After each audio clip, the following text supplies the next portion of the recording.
नमस्कार. नमस्कार. आज आपण सोनके गावामध्ये श्री औदुंबर मेटकरी यांच्या केळीच्या प्लॉटमध्ये आलेलो आहे. आपण त्यांना मायक्रोसन G9 बायोप्लांट्स या रोपांची लागवड करण्यासाठी आपण त्यांना रोपं दिलेली होती. तर आपण त्यांची ओळख करून घेऊया.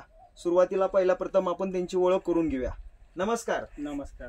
आमच्या कंपनीला तुमची ओळख सांगा, तुमचा परिचय द्या आणि आपली कधी लागवड झाली आणि किती रोपं लावली हे तुम्हाला कंपनीला तुमची माहिती द्या. ठीक आहे. माझे नाव औदुंबर हनुमंत मेटकरी, मुक्काम पोस्ट सोनके. बर.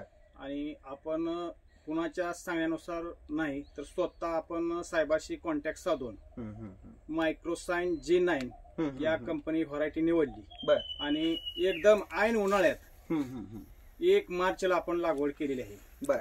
आणि उदाहरणार्थ माझ्या बरोबर माझ्या चुलत्यानेच माझ्या गाडीत, म्हणजे त्या एका गाडीमध्ये दोघांची रोपं आले होते. बर बर बर. चुलत्यांना ती सक्सेस झालेलं नाही. बर बर.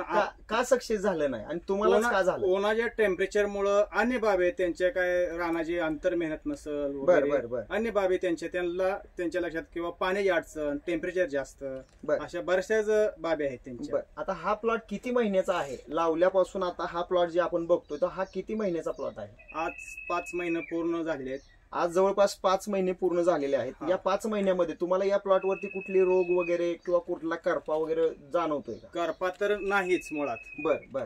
परंतु आपल्याकडं काय म्हणतात, आपले जैन हे प्रसिद्ध आहे. बाकीच्या म्हणजे व्हरायटी, जैन व्हरायटी वगैरे प्रसिद्ध आहे. मग जैनच्या व्हरायटीवर बरेच ठिकाणी आम्ही बघितलं. बर बर. अगदी 1000 रोप असतील तर 200 रोप, 300 रोप माझे बाबा व्हायरस आला. बर बर बर. माझे बाकीच्या व्हरायटीच्या तुलनेतून आपली व्हरायटी काय वाटते? आपली व्हरायटी 1 नंबर आहे. बर बर. ह्यामध्ये एवढ्या सगळ्या प्लॉट मध्ये तुम्हाला व्हायरस असलेली रोप कुठे जाणवत आहेत का? व्हायरस असलेलं एकही माझ्या प्लॉट मध्ये रोप नाही.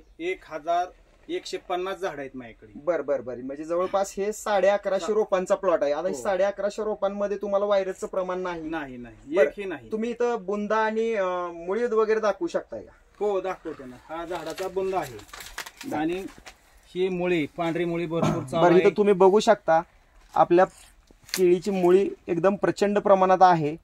ही पांढरी मुळी जवळपास बेडमध्ये पूर्णपणे पसरलेली आहे. पूर्ण बेडमध्ये पसरलेली आहे. तर इथं समोर बघू शकता ही मुळींच्या, पांढऱ्या मुळीची ग्रोथ पण 1 नंबर आहे. बर. आता ही जी मायक्रोसन G9 म्हणून व्हरायटी आहे, तर ह्या व्हरायटी बद्दल तुम्ही एकदम असं खुश आहात का? एकदम खुश आहे. आणि मला वाटतं आपण जैन ही कंपनी कसं आहे, एखाद्या उदाहरणार्थ आपण फिनोलेक्स पाईप घेतो. फिनोलेक्स पाईप ही ब्रँड झालेला आहे. तसं ही जैन ही पण ब्रँड झाला. परंतु आता काय झालं, पाहिजे तसं आपल्याला त्याच्यामधून आउटपुट भेटना. त्यामुळे मी ह्या मायक्रोसाइनच्या म्हणजे रोपांची निवड केलेली आहे. आणि आपल्याला आजपर्यंत विजय शिंदे साहेब यांचं मार्गदर्शन, त्यांच्या मार्गदर्शनाखाली हा प्लॉट आपण सक्सेसफुल झालेला आहे. बर. आता ह्या 5 महिन्याच्या प्लॉट मध्ये तुमच्या आजूबाजूला टेम्परेचरच्या पिरियड मध्ये अशा पद्धतीचे प्लॉट आहेत का आता सध्या? आता माझ्या बरोबर ज्या व्यक्तीने लावले होते, माझ्या शेजाऱ्याने एक माळी म्हणून आहेत शेजारी, माझ्या चुलत्याचं उदाहरण तुम्हाला सांगितलं. अशा 3-4 लोकांचं प्लॉट कोणाचे गेलेत, जे 1000 रोपांची लागवड आहे त्याचे 400 राहिलेत. कोणाचे प्लॉट सोडून दिलेले आहेत. कोणाचे अजून म्हणजे असं कमरेवर म्हणजे खालीवर झाले. एक समान अशी वाढ नाही, असा विषय झाला. ह्या कंपनीच्या रोपांबद्दल जर अजून कोणी शेतकऱ्यांनी विचारलं तर त्यांना ही व्हरायटी तुम्ही लावा म्हणून सजेशन देणार का? एकदम 100% लावली पाहिजे. सजेशन घेऊ त्या शेतकऱ्यांनी घेतलंच पाहिजे. परंतु 100% त्या शेतकऱ्यांनी ही व्हरायटीची लागवड केली पाहिजे. ठीक आहे. वेळात वेळ काढून तुम्ही आमच्या कंपनीला मुलाखत दिल्याबद्दल धन्यवाद. धन्यवाद.